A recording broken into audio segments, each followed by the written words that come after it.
আসসালামু আলাইকুম ওরহমতুল্লাহি ওবারাকাতু। প্রিয় দর্শক, আজকের ভিডিওতে আলোচনা করব রাসূলুল্লাহ সাল্লাল্লাহু আলাইহি ওয়াসাল্লাম যা কিছু ভালোবাসতেন ও ঘৃণা করতেন। তিনি যা ভালোবাসতেন এর মধ্য থেকে আমি 15 থেকে 16টি বিষয় বলবো, যে বিষয়গুলো নবীজি সাল্লাল্লাহু আলাইহি ওয়াসাল্লাম বেশি ভালোবাসতেন। 1 নম্বর, শিশু কিশোরদের যেভাবে তিনি ভালোবাসতেন। কোনো বাচ্চা তার কাছে এলে কোলে নিয়ে আদর করতেন, এটা ওটা খাওয়াতেন, কখনো জিভা নেড়ে তার সঙ্গে কথা বলতেন, প্রবোধ দিতেন মানে আনন্দ দিতেন, কখনো পায়ের পাতার উপর বসাতেন, আবার কখনো বুকের উপরও বসাতেন। নবীজি সাল্লাল্লাহু আলাইহি ওয়াসাল্লামের সুন্নাহগুলো, ভালোবাসার বিষয়গুলো যারা মানবে সে হবে নবীজি সাল্লাল্লাহু আলাইহি ওয়াসাল্লামের প্রিয় পাত্র মানে প্রিয় উম্মত। সেই হিসেবে আমরা যদি নবীজি সাল্লাল্লাহু আলাইহি ওয়াসাল্লামের এই 15টি বিষয় খেয়াল রাখি, যদি এগুলো মান্য করি, তাহলে আমরা নবীজি সাল্লাল্লাহু আলাইহি ওয়াসাল্লামের খাঁটি উম্মত হতে পারবো ইনশাআল্লাহ। 2 নম্বর হলো নিয়মিত নফল নামাজ নবীজি সাল্লাল্লাহু আলাইহি ওয়াসাল্লাম পড়তে ভালোবাসতেন। আয়েশা রাদিয়াল্লাহু আনহা বলেন, রাসূলুল্লাহ সাল্লাল্লাহু আলাইহি ওয়াসাল্লামের নিকট পছন্দনীয় ওই সালাত যা নিয়মিত পড়া হয়, যদিও তা পরিমাণে কম হয়। আর তিনি যখন কোনো সালাত আদায় করতেন তা তিনি নিয়মিত আদায় করতেন, বাদ দিতেন না। মানে যদি তাহাজ্জুদ পড়তেন সেটা নিয়মিত পড়তেন, অল্প হোক।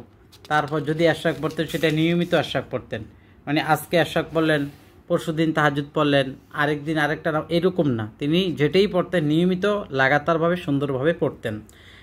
আল্লাহ রাসূল সাল্লাল্লাহু আলাইহি ওয়াসাল্লাম 4টি জিকির বেশি ভালোবাসতেন। সুবহানাল্লাহি আলহামদুলিল্লাহি ওয়া লা ইলাহা ইল্লাল্লাহু আল্লাহু আকবার। যদি বলা হয় নবীজি সাল্লাল্লাহু আলাইহি ওয়াসাল্লাম কোন দোয়া বেশি ভালোবাসতেন, তাহলে বলতে হবে এই 4টি দোয়া, কারণ এই 4টি দোয়া স্বয়ং মহান রব্বুল আলামিনও ভালোবাসতেন। তারপর 4 নম্বরে আমরা যেটা পড়ব, নবীজি সাল্লাল্লাহু আলাইহি ওয়াসাল্লাম উম্মতের জন্য সহজতা পছন্দ করতেন। উম্মতের জন্য কোনো কিছু কঠিন হোক তিনি সেটা পছন্দ করতেন না। নবীজি সাল্লাল্লাহু আলাইহি সাল্লাম বলেছেন যে তিনি নিয়মিত 2 রাকাত সালাত পড়তেন, কিন্তু তিনি কখনোই মসজিদে সালাত পড়তেন না, এই ভয়ে যে এটা তার উম্মতের জন্য কষ্টকর হবে। আর তিনি পছন্দ করতেন উম্মতের জন্য সব কিছু সহজ, উম্মতের জন্য সহজ হোক, এটাই তিনি খেয়াল রাখতেন। উম্মতের জন্য কোনো কিছু কষ্ট হয়ে যাক সেটা তিনি করেন নাই। 5, পরকালের অধিক পছন্দ করতেন। পরকালকে, আমরা যারা পরকালকে বেশি ভয় করি, নবীজি সাল্লাল্লাহু আলাইহি ওয়াসাল্লাম মুস্কি হাসি দিলেন এমন সময় যে তিনি একটি রেখালা মাদুরের উপর আরাম করছিলেন। তার মাথার নিচে আঁশ প্রবিষ্ট চামড়ার একটি বালিশ ছিল এবং তার পায়ের নিচে বালু ছিল। তিনি যখন ঘুম থেকে জাগ্রত হলেন, আমি তার পাঁজরে মাদুরের দাগ দেখতে পেলাম। মাদুরে পাঁজরের দাগ দেখতে পেলাম এবং কাঁদতে লাগলাম। তিনি আমাকে জিজ্ঞেস করলেন, তুমি কাঁদছো কেন?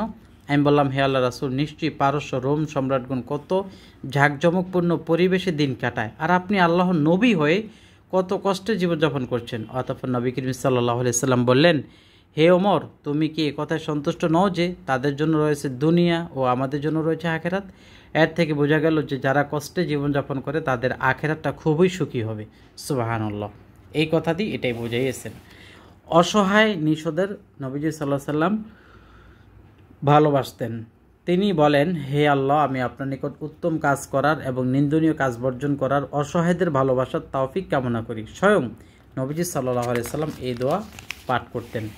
নবীজি সাল্লাল্লাহু আলাইহি সাল্লাম অধিক ভালোবাসতেন যে পৃথিবীতে নারী জাতিকে, সুগন্ধিকে আমার কাছে প্রিয় করা হয়েছে, এটা নবীজি বলেন, এবং সালাতকে আমার চক্ষু শীতল হওয়ার উপকরণ হিসেবে নির্ধারণ করা হয়েছে। মানে আমি নামাজ পড়লে আমার চক্ষু শীতল হয়ে যায় এবং আমার মন ফ্রেশ হয়ে যায়। এটা নবীজি সাল্লাল্লাহু আলাইহি ওয়াসাল্লাম ভালোবাসতেন। তারপর 3টি বৈশিষ্ট্যমণ্ডিত ব্যক্তিদের অধিক ভালোবাসতেন। রাসূলুল্লাহ সাল্লাল্লাহু আলাইহি ওয়াসাল্লাম বলেন, যদি তোমরা আল্লাহ তার রাসূলের ভালোবাসা কামনা করো তবে 3টি স্বভাবের প্রতি যত্নবান হও: সদা সত্য কথা বলা, আমানত পরিপূর্ণরূপে আদায় করা, প্রতিবেশীর সাথে সুন্দর আচরণ করা। তারপরে 9 নম্বরে নবীজি সাল্লাল্লাহু আলাইহি ওয়াসাল্লামের যে ভালোবাসার বিষয়টি জানবো, মুত্তাকি ব্যক্তিদের অধিক পছন্দ করতেন। আমরা যেমন যার না তার সাথে বন্ধুত্ব হই বা মিলেমিশে যাই, এমনটা নয়। নবীজি সাল্লাল্লাহু আলাইহি ওয়াসাল্লাম যারা বেশি মুত্তাকি পরহেজগার তাদের সাথেই মিশতেন বা তাদের সাথেই ওঠা বসা করতেন, কারণ যার সাথে যার দুনিয়া চলাফেরা তার সাথেই হাসর নাসর হবে। 10 নম্বর, সহনশীলতা ও ধীরস্থিরতা ভালোবাসতেন। কোনো কাজ তাড়াহুড়ো করে তিনি করতেন না। যে কোনো কাজে আমরা অনেকে ব্যস্ততা হয়ে যাই, তাড়াতাড়ি করি, তাড়াতাড়ি করা এটা সুন্নাহ না। কাজ প্রতিটা কাজ ধীর স্থির সাথে সুন্দরভাবে আদায় করা। বৃহস্পতিবার সফরে যেতে নবীজি ভালোবাসতেন।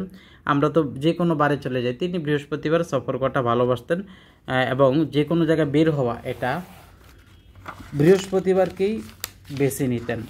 12 নম্বর, গোপনে সৎকা করা ভালোবাসতেন। আমরা যেমন নাম আপনার ঐতিহ্য প্রচার করে দান করি, ওইটা না, তিনি গোপনে দান করতেন, কারণ গোপনে দান করা এটার বিনিময় একমাত্র আল্লাহ পাকই দিবেন। তারপরে মাখন ও খেজুর খেতে ভালোবাসতেন, এটা খাওয়ার মধ্যে আর কি। নবীজি সাল্লাল্লাহু আলাইহি ওয়াসাল্লাম মাখন, খেজুর, কালো জিরা এই সমস্ত বিষয়গুলো ভালোবাসতেন এবং মিষ্টি, মধু ভালোবাসতেন, মিষ্টি জাতীয় এগুলো বেশি ভালোবাসতেন, হাদিস শরীফের মাধ্যমে এসেছে। এখন দেখেন এমন একটা সময় এসেছে এই যুগে মিষ্টি খাওয়াটা আমাদের জন্য লাগে যেন বিষ, যে কোনো ডাক্তার মিষ্টিকে না বলে।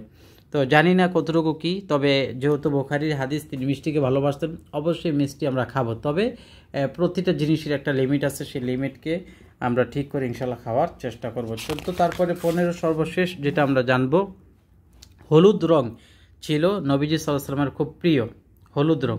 তো হলুদ রংটা আমরা বেছে নিব, তবে এটা পুরুষদের জন্য হলুদ রং সম্পর্কে আপনার কিছু কিছু হাদিসে বাধা আসছে। হলুদের মধ্যে আবার এমন হলুদ যেন না হয় যে হলুদটা আপনার মূলত নারীদের পোশাক হিসেবে ব্যবহার হয়। এরকম হলুদ কাপড় যদি পুরুষেরা করে তাহলে ফিতনা হওয়ার আশঙ্কা আছে, যার কারণে ব্যবহার করা থেকে বিরত থাকতে হবে। হলুদ রঙের মধ্যে আপনার রঙকে ভালোবাসতেন, বিভিন্ন জাতের হলুদ যেই কালারিং আছে, বা যেমন আমরা দেয়ালে রং দিই এই সমস্ত, কিন্তু পোশাক আদির মধ্যে হলুদ রং পুরুষদের জন্য বরং নিষিদ্ধই করা হয়েছে। তো এ হলো আমাদের নবীজি সাল্লাল্লাহু আলাইহি ওয়াসাল্লাম ভালোবাসার বিষয়গুলো, ইনশাআল্লাহ আমরা মানার চেষ্টা করবো। আল্লাহ পাক তৌফিক দান করুক, আল্লাহুম্মা আমিন। লাইক দিয়ে শেয়ার করবেন, চ্যানেলটি সাবস্ক্রাইব করে পাশে থাকা বেল আইকন বাজিয়ে রাখবেন।